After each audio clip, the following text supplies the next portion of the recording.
It's been a bit longer than I hoped it would be, but there's a couple reasons for that. Number one, I cut myself quite badly on my own mouth trying to eat an apple.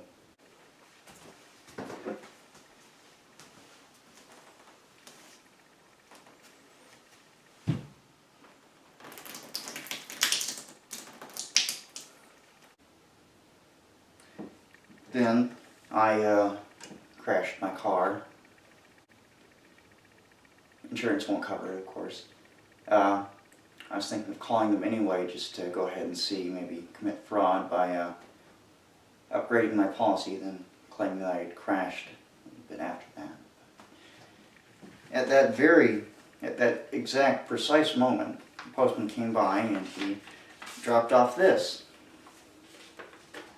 Greetings, I would like to take this opportunity to thank you for your loyalty and confidence in my service as your agent over the years. I'm writing to let you know that there are some amazing changes coming to the agency. I would like to take the opportunity to introduce Mr. who comes to us from Farmers Insurance. He's a family man who lives in the Eau Claire area. Kyle will be working with me on learning about our agency and our companies for whom we write business. It is the goal over the next month for him to assume the role as agent on my accounts.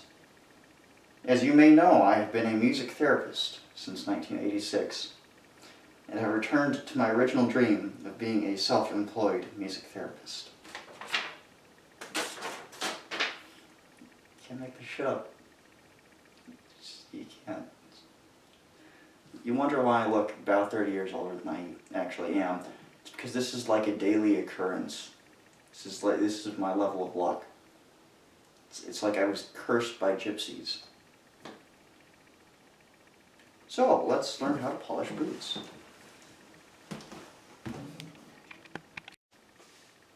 So, this is pretty much what you'll need for kit. Your surroundings are poor right now, but they'll work. So, a brush, usually a good idea. This is to melt the polish. This is the polish. This is to put the polish on the boots. This is to sort of buff them out. I find this works pretty well. Either wool or just some other really harsh, rough material.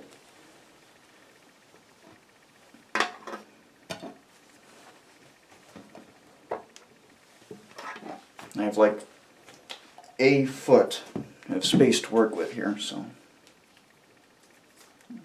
bear with me.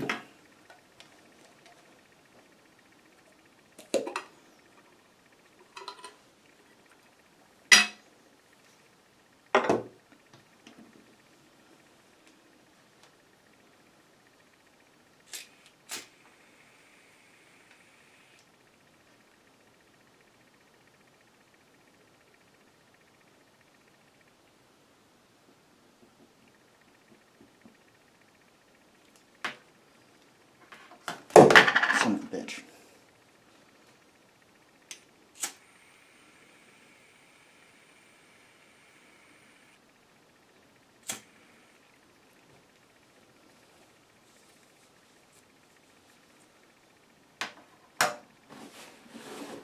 So, step one is to really just glom boot polish on here. Like massive amounts of it.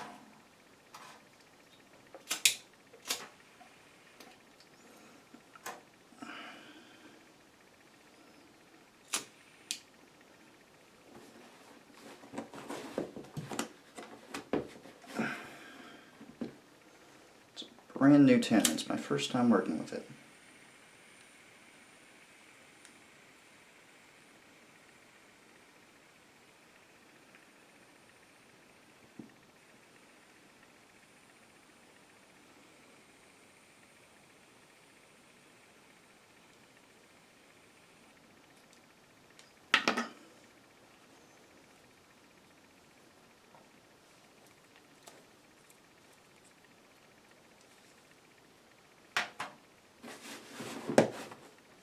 I should talk or find stock royalty-free ukulele music.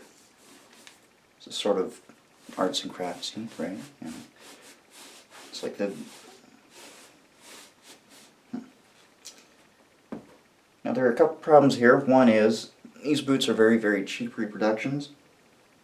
Because, you know, I was an idiot. I wanted cheap boots to last me through winter, so don't buy reproductions. That's my tip number one.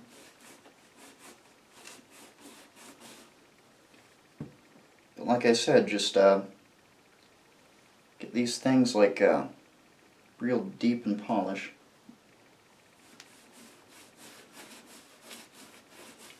Your end goal is to ultimately have more polish than boot.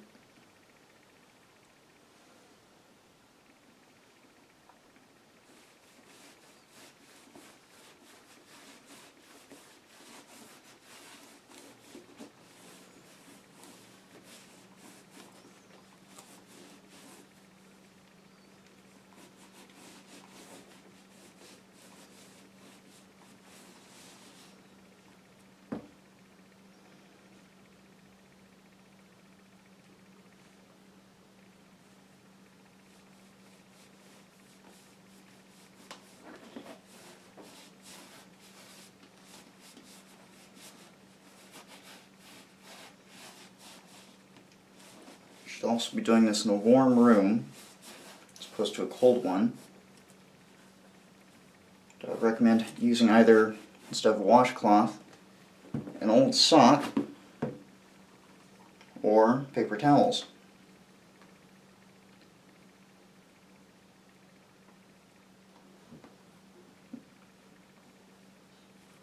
You can also, if you can't set stuff on fire in order to melt the polish, you can get your boot polishing sock that you store all of your boot polishing stuff inside, wet with hot water. That'll help to melt the polish. Or you can just hammer off chunks of polish from the tin, sort of use those as big giant crayons and color in your boot.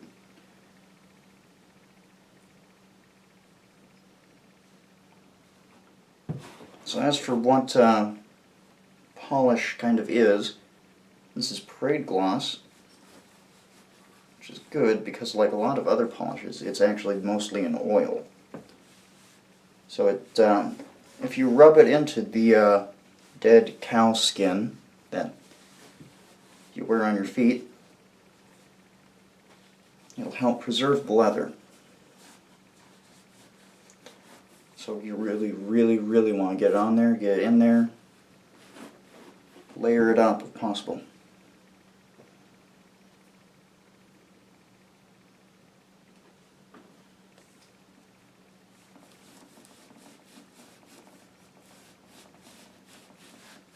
Just paint that right on.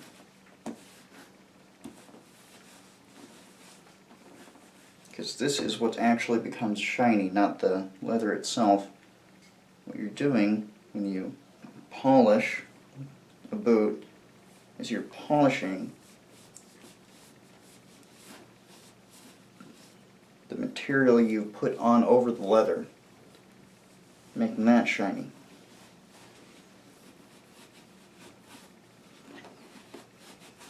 So you'll notice this now looks kind of like an oil spill, you know. It's just a big oily chalky mess.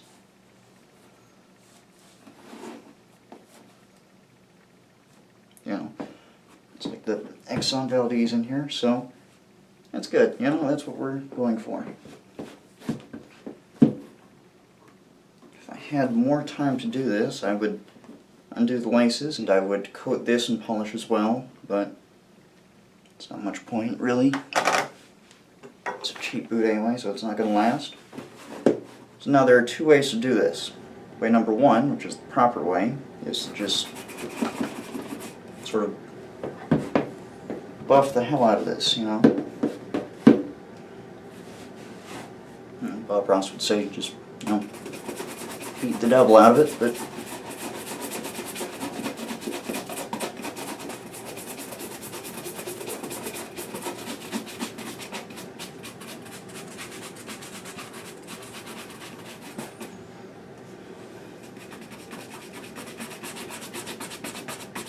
So what you're doing is you're getting the polish heated up, you're remelting it, and then you're brushing out any surface imperfections. You're making it smooth and glassy. That's how you get your high gloss shine. But there's a quicker way to do that than with a brush. It's also cleaner. You can see that dumps particles all over the floor. Makes it look like you've been burning lumps of coal where you do that. So instead, grab your scratchy wool blankets, work pretty well.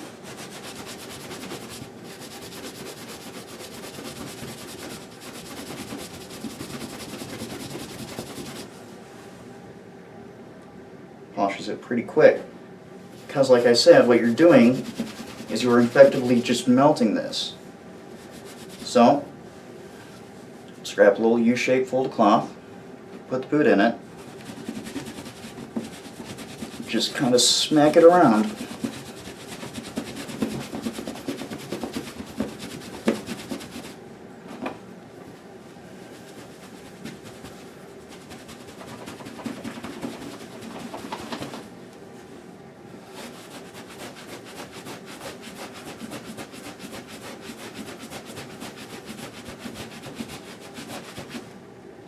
It's a legitimate cardio workout as well, you know, if you're into fitness, just sort of hit me up, say you'll polish my boots for me.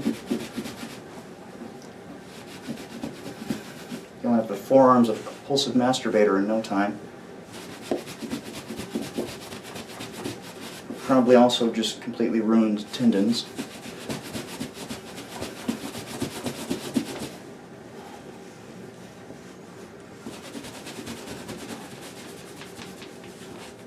If you're looking to impress, what you really need to get is here, here, and here. Which fortunately are pretty much the easiest places to get,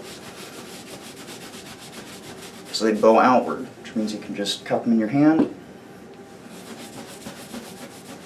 Do that. It's a little bit cramped here, so I'm not having much luck with actually getting to this.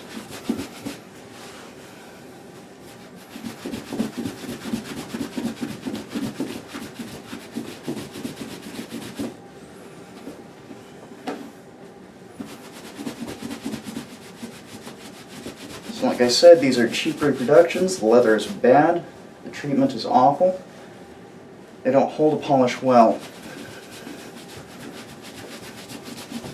But you can see I still have a little bit of a shine on there. Everyone has their own standard for how well you should polish. My own personal standard is once you can make out your face, you're good. That's just because I polish these to make them waterproof and keep the leather supple, make sure they don't crack or break apart, especially when it's cold out or when you move from a place that's very warm to very cold, or vice versa. In which case you don't need it to be a real mirror finish, but you do need it to be a little bit bright. So, it's not great. Like I said, I don't have a whole lot of time. I go back to work in a couple hours. So, it's kind of reflective. Can't see my face yet, but I want to talk about field use. Now, shiny black boots aren't the worst thing ever as far as not being seen if you're into that. These were designed for temperate forests, the Black Forest, woods of New England. You have a lot of shiny, dark, rotting wood around the undergrowth, which polished boots don't blend in too poorly in. But if you're not in those areas, you're afraid that you're going to be spotted, and that, for whatever reason, matters to you, what you do is you apply a second giant thick thing of polish with scratchy cloth. You can also take a wire brush to your nicely polished boots, sort of just scrub gouges in there. Will also take care of the shine. But the advantage to doing this is you get more polish on there, helps to waterproof it a little bit better, helps to protect the leather a bit better if you bump up against something sharp like a tree branch or a thorn brush or whatever. And as you're coming back out of the woods, all you have to do to make your boots shiny again, you just got to bend down there with a little bit of cloth and just buff them out. I don't know if this was ever taught anywhere, but you know, something I figured out on my own.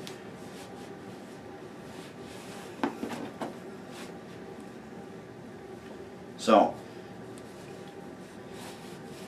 now, why are shiny boots so important, or why were they? Well, like I said, a shiny boot is a boot that has been covered in oil and preservative.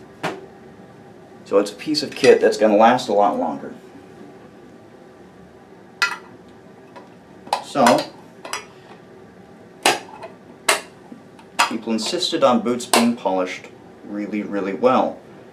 Then, people got into their heads that, hey, the better polished a boot is, the better someone's attention to detail, which I've shown you just isn't true. You can have all the attention to detail you want if you're just using a little horsehair brush, and you're still going to be outperformed by some jackass who spends 3 minutes going at it with a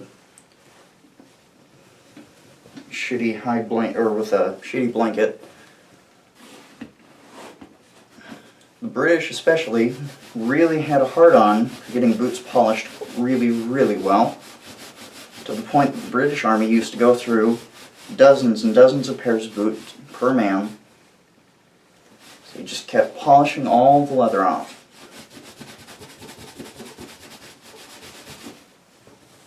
It's kind of a problem that it's always, you know, it's always there. It's always something to be aware of.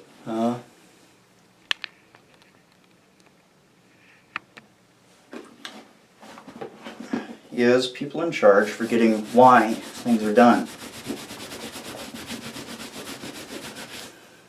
and insisting on form over function. There's a lot of examples of that, like shoot, what? Well, actually this is a pretty good example right here. You can see this is the new tread type and it's worn smooth. So I land on my toe a lot, and I take off from my toe, and I run these, and whatever. So, this is clearly unserviceable. This is, you know, if you were a place where equipment was considered, or could be considered deadline, this would be a deadline boot. No more tread on center here means that you're more likely to fall over. You're not going to be as quick and able when you're moving over difficult terrain, climbing up a hill, walking on ice or snow. But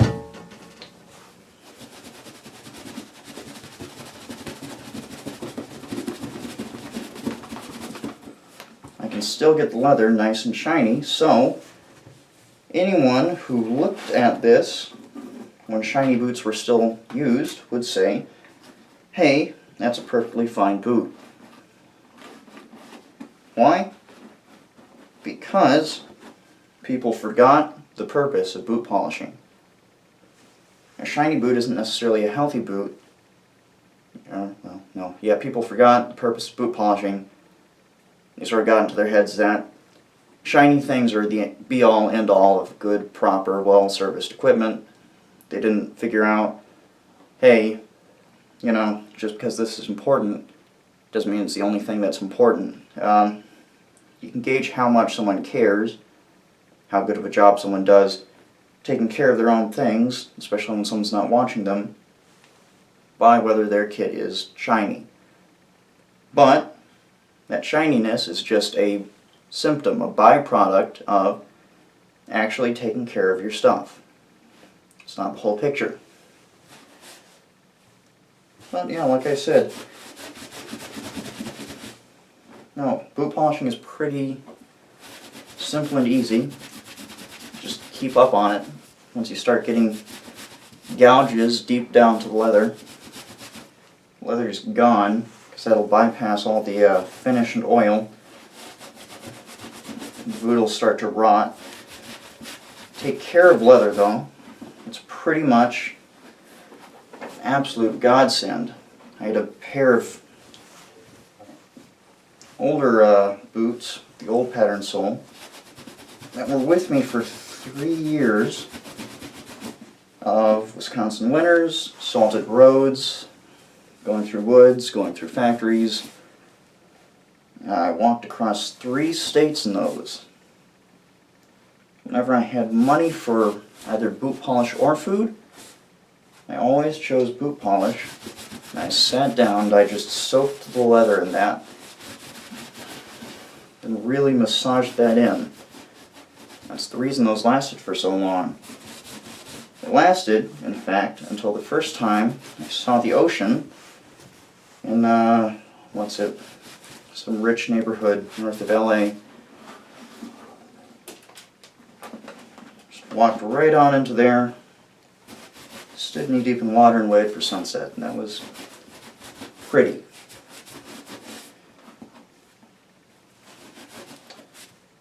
But that stripped all of the remaining finish off of that 50-something-year-old pair of boots. So I ended up buying these.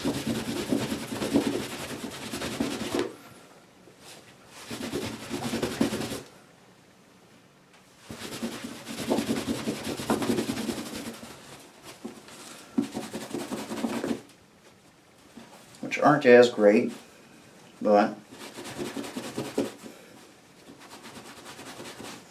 even poor quality leather can become good quality leather if you just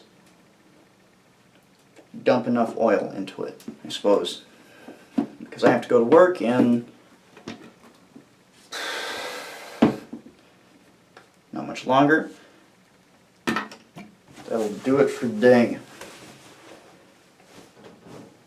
And I'll have something else out eventually, in the next couple days, to make up for not having any content whatsoever. So stay tuned for that.